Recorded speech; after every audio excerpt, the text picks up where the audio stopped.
Olá, amados amigos e irmãos, tanto da Igreja Evangélica Batista Moriá, quanto outros que nos dão a alegria e o prazer de estar conosco, ouvindo alguma porção da Palavra de Deus.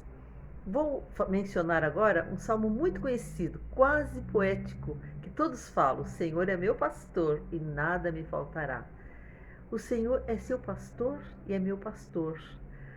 Mas as coisas nos faltam, como é que é isso? Bom, o Senhor está dizendo que Ele não nos faltará. Ele estará conosco presente em quaisquer situação.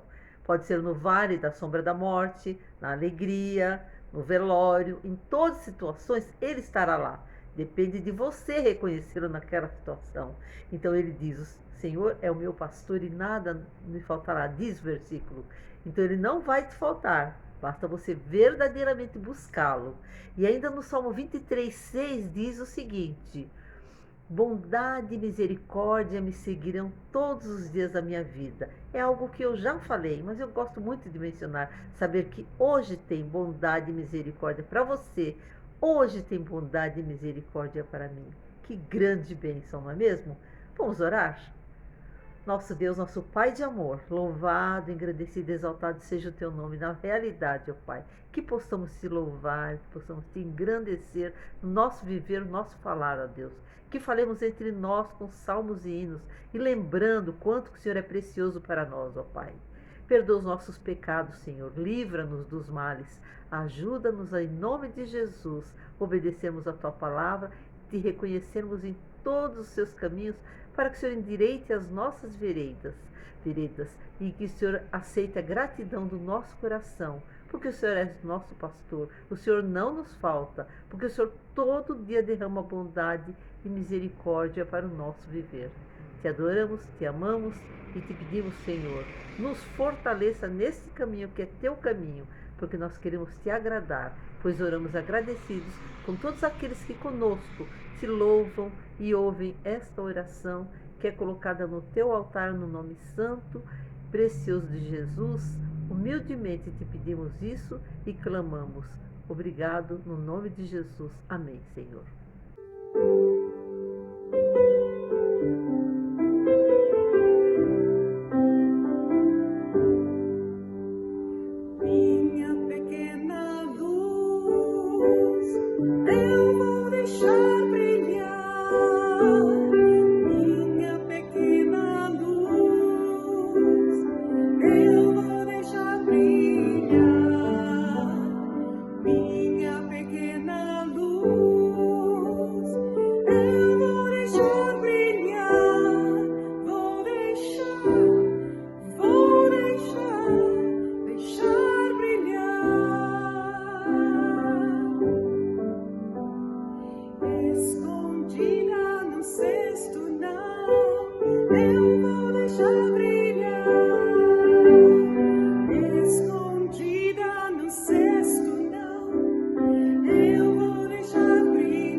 Oh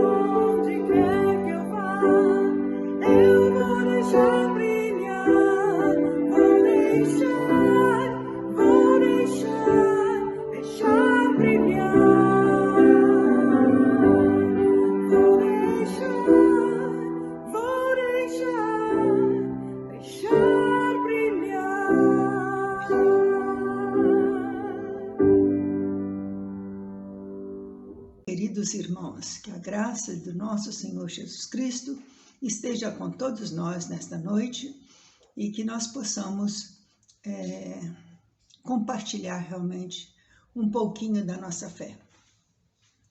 Hoje vamos continuar o estudo que iniciamos no dia 31/7/22, sobre a identidade do cristão. Em nossa reflexão do dia 31/7/22, consideramos o fato de termos aceitado Cristo Jesus como nosso Salvador. Nos tornamos filhos e filhas de Deus por adoção. Os textos usados foi 1 João 1:12, Gálatas 4, de 4-7 e 1 João 3:1. Os apóstolos Paulo e João fazem essa afirmação baseados nas palavras de Jesus a Nicodemos e João ensina sobre a necessidade, Jesus ensina sobre a necessidade do novo nascimento, que não é da carne, mas sim do Espírito. E isto se dá pelo crer em Jesus, o unigênito Filho de Deus. Se verdadeiramente somos filhos e filhas de Deus, precisamos conhecer quem é o nosso Pai, suas características e o que Ele espera de nós. Como já dizia minha avó, o cavaco não voa longe do pau que é cortado.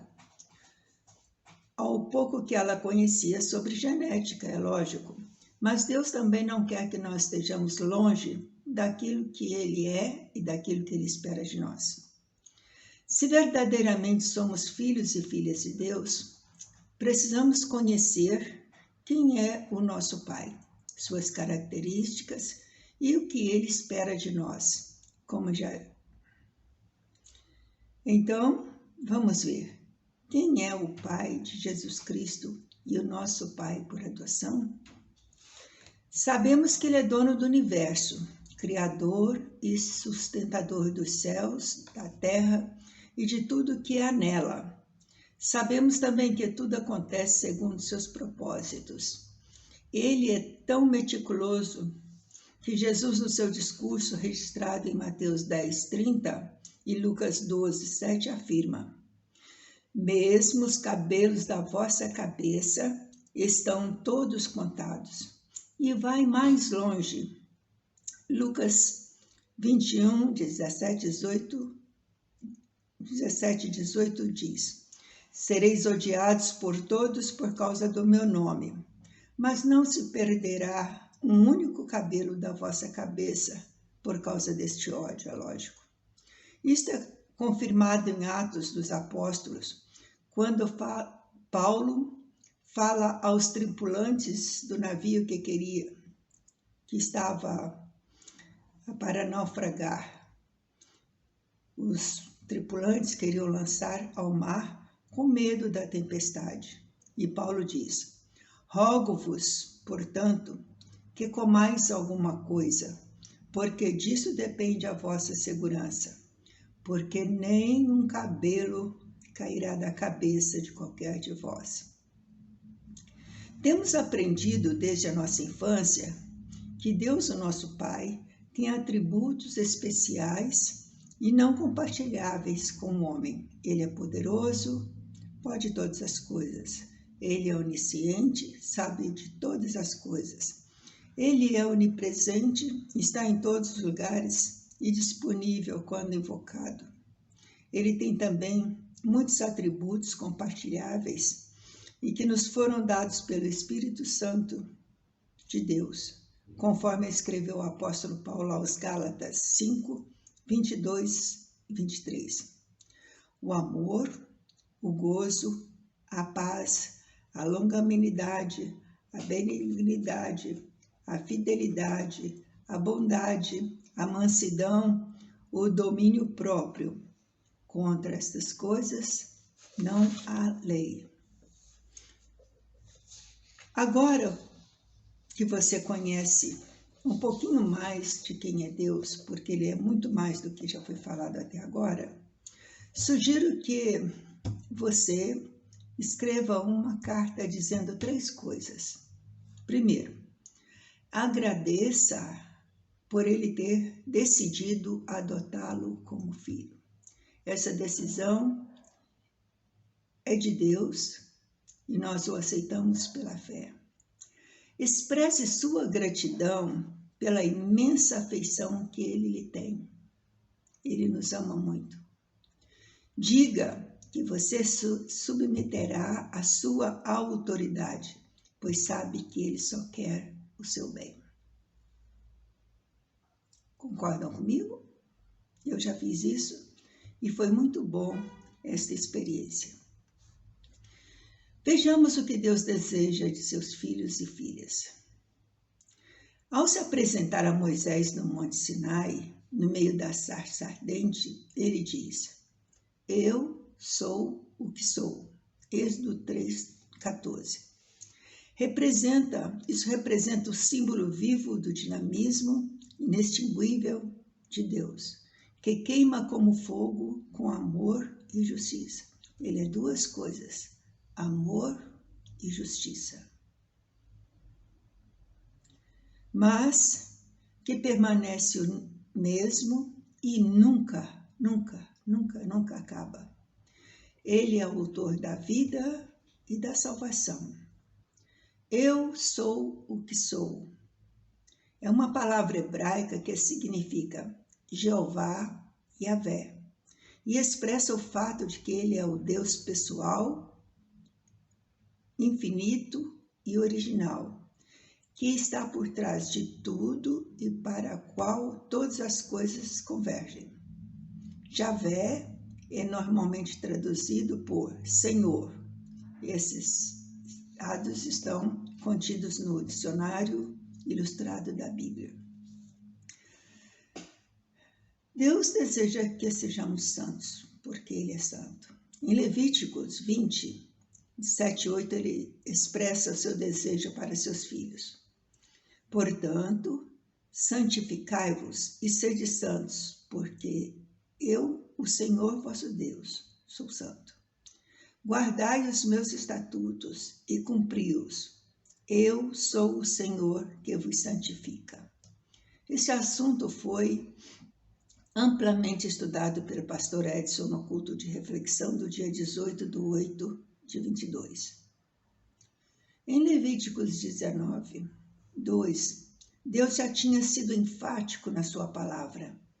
Ele tinha falado a Moisés: fala a toda a congregação dos filhos de Israel e dize-lhes: sereis santo, porque eu, o Senhor vosso Deus, sou santo. Que imagem lhes vem à cabeça quando você ouve a palavra santo? Pense em algum conhecido seu que mereça ser chamado de santo e porque ele se encaixa nessa descrição. Em terceiro lugar, Jesus, o Filho de Deus, foi conhecido como santo. Quando o endemoniado em Cafarnaum gritou, segundo Marcos 1:24 e Lucas 4:34, que temos nós contigo, Jesus Nazareno? Vieste destruir-nos? Bem sei que és o Santo de Deus. Jesus disse: cala-te e sai dele. Será que nossos familiares e amigos reconhecem que nós somos santos de Deus? Será que o mundo pode ver em nosso comportamento, nas nossas atitudes, na nossa vida, que somos santos de Deus? É uma pergunta que a gente deve fazer sempre a nós, porque o mundo, Jesus viveu neste mundo, sendo santo, o Filho de Deus, ele viveu muito entre os pecadores, ele vivia rodeado de pecadores. Era Simão, era a prostituta, a mulher endemoniada, Zaqueu, o publicano, muitas outras pecadores envolvidos com a vida do mundo pecaminoso da época, Jesus estava meio entre eles, comia e jantava e fazia o seu discurso. Também ele vivia entre boas pessoas, mas ele reconhecia quando essas boas pessoas não mereciam a sua companhia. E ele chega a dizer para alguns fariseus, raça de víboras, raça de víboras. Então, Jesus, apesar de ser santo, ele viveu entre pecadores, mas nunca cometeu pecado. E ele sabia distinguir o pecador do homem profano.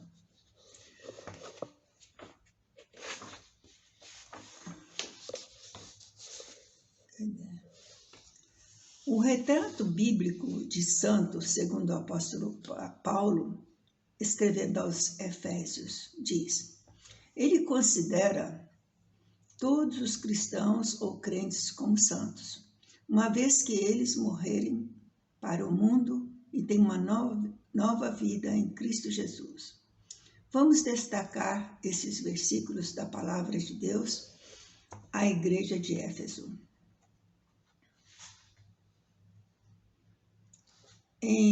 No capítulo 1, verso 1, diz assim: Paulo, o apóstolo de Jesus, pela vontade de Deus, aos santos que estão em Éfeso e fiéis em Cristo Jesus. Eles está chamando a todas aquelas pessoas da igreja de santos.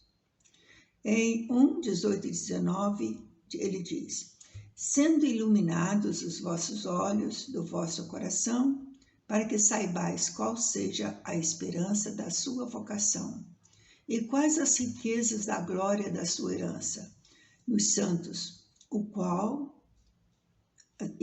a suprema grandeza do seu poder para conosco, os que cremos, segundo a operação da força do seu poder. Então, é pela força de Jesus, é pelo poder de Jesus que nós nos tornamos santos e podemos exercer esta vida. Em 2,19 ele diz assim: assim, pois, não sois mais estrangeiros nem forasteiros, antes sois concidadãos dos santos e membros da família de Deus. Então ele confirma aquilo que já foi dito anteriormente. Pertencemos à família de Deus e essa família é composta de santos. Em 3,8 ele diz: a mim, o menor dos santos, me foi dada a graça de anunciar aos gentios as riquezas inescrutáveis de Cristo. Então, como santo, temos tarefas a realizar. Temos ações semelhantes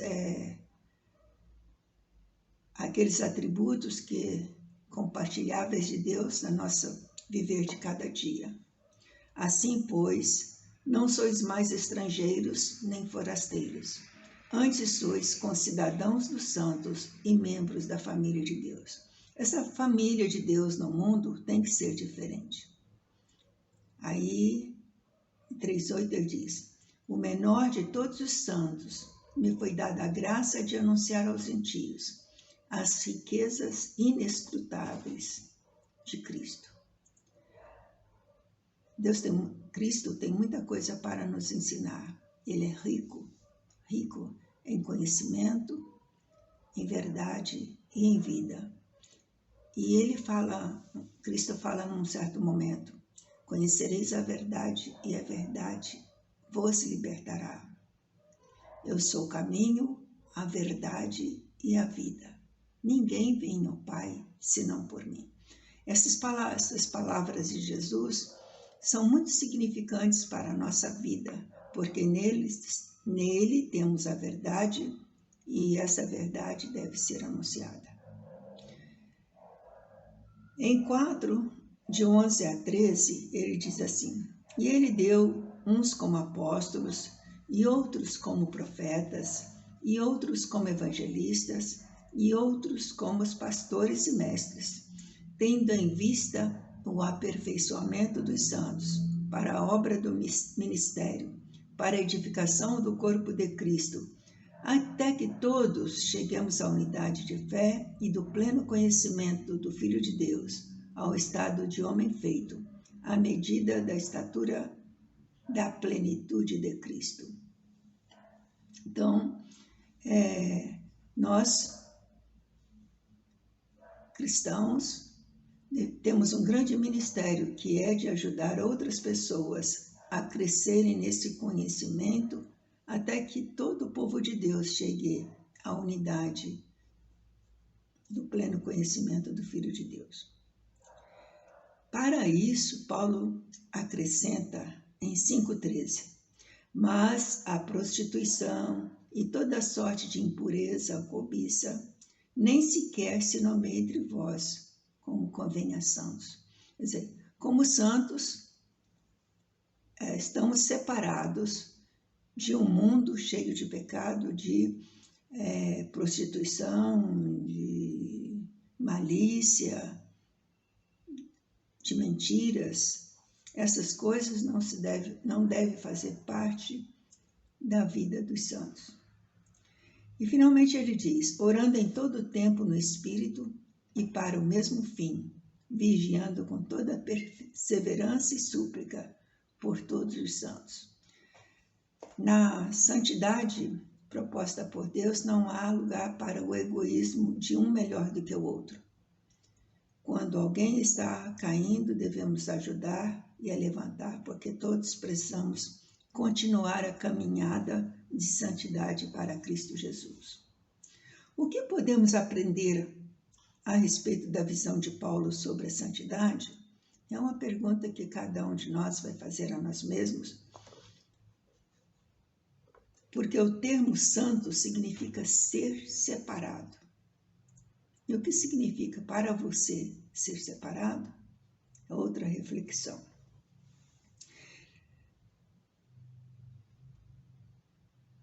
Nesta próxima semana, quer dizer, a partir de hoje, até quinta-feira que vem, ou até domingo que vem, ou até infinitamente, vamos nos concentrar especificamente na nossa condição de santo, em vez de pensar que não merecemos essa santidade. Quanto mais agradecemos a Deus pela condição e posição de santo, maior será nosso desejo de vivenciar essa nova identidade. Que o Senhor Santo e Poderoso nos ajude nesse processo, porque uma outra característica da nossa identidade é sermos soldados de Cristo. E Ele nos chama exatamente para sermos guerreiros pela sua causa, pela causa pela qual Ele morreu e nos deixou esse legado de trabalharmos por Ele. Que Deus nos ajude, então, a prosseguirmos nesse processo da santidade. Amém.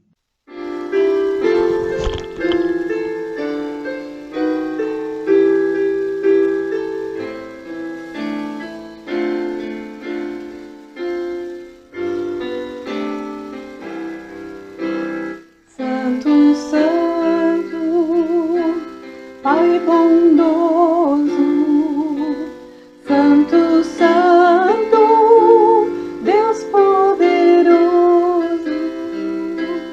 entregamos nossos corações a Ti em devoção, Pai bondoso, Te adoramos.